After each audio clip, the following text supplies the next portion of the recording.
me, what is your name and where are you from? My name is John Collier, and I'm from Calgary, Alberta, in Canada.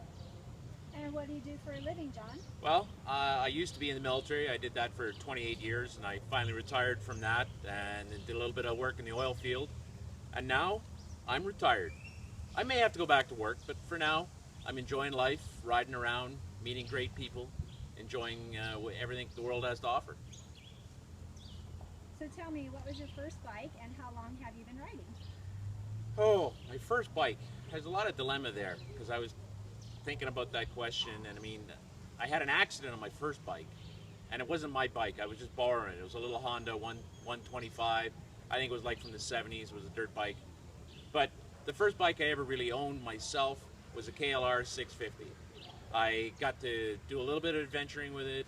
Got me really into the whole motorcycle travel, going places and doing stuff, and it was just beautiful. I loved it. So what type of riding do you normally do and what motorcycle do you have now? Well, as you can see, I have this big giant beast of a bike, the Diablo Rojo. That is what I've named her, and the Red Devil. It's a BMW liquid-cooled 1200 GS. I love riding it. It's the first biggest bike I've ever been on. Actually, well, I was on it before I bought this bike. I was 1200 as well, but that was when I was in Africa. But anyway, so I love riding this. I ride road, I ride off-road, dirt, trails, everything I can get my hands on. I'm just trying it, you know, trying to be that world adventure kind of guy that just does stuff. Awesome. So tell me, what are some of the places that you've ridden? Well, I'm very fortunate. I was able to realize a dream. I went to Africa. I went with Ridden Adventure Tours, and I did a 21-day bike trip through Africa. I was started in Victoria Falls in Zimbabwe, went through Botswana, Namibia, and then into South Africa. And I did 21 days on a 1200 GS. It was very challenging. There was a lot of off-road, gravel and stuff. And at first admittedly, I was nervous, you know. Getting up to 80 kilometers an hour. I can't remember what that is in miles an hour. Can you translate that for us American friends? Yeah, I'll have to get back to you on that one. And then eventually, we were doing about, you know, 70 to 80 miles an hour on gravel all day long. But the gravel, see, that's the thing. The gravel's not like this little gravel road we're on here. The gravel road is like those big highways we were just on. They're like 4 or 5 cars wide.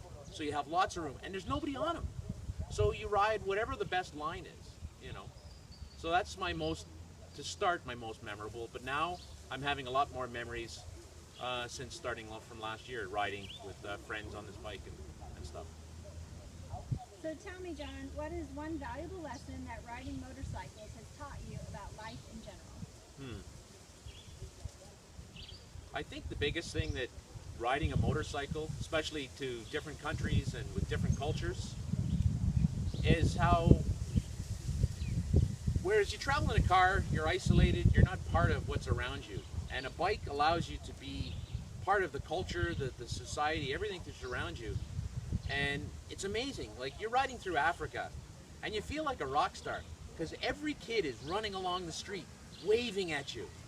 And just to be part, you know, like, it's a little part of their life and they're smiling and beaming. So I think that has made me more receptive, more open to, I mean, I always was open, but more so to just whatever happens, happens. And also experiencing the people on the trip. It's not necessarily, as I always said it to my friends, it's not about the destination, it's about the ride and everything you get from it. And that's what biking has done for me. It's really opened up a world to me and a way of travel that I really am in tune with as far as experiences with people and getting to know them, see them, and really who they are, as opposed to going to the timeshares or the package vacations where you get a sterilized view of what really life is for the rest of the people in the world that aren't as fortunate as we all are. And is there anything you care to add? I guess the biggest thing is, you know, don't believe everything you see on the news, in the TVs. Don't be scared. Don't be afraid. Just go out and live that adventure you want. You know, don't hold back, because we only have a finite amount of time on in Earth, on this life, and just go and live it. You know, be with someone that makes you happy, makes you smile, and just go for it. That's about it. Thank you very much. Thank you for taking the time, and safe travels.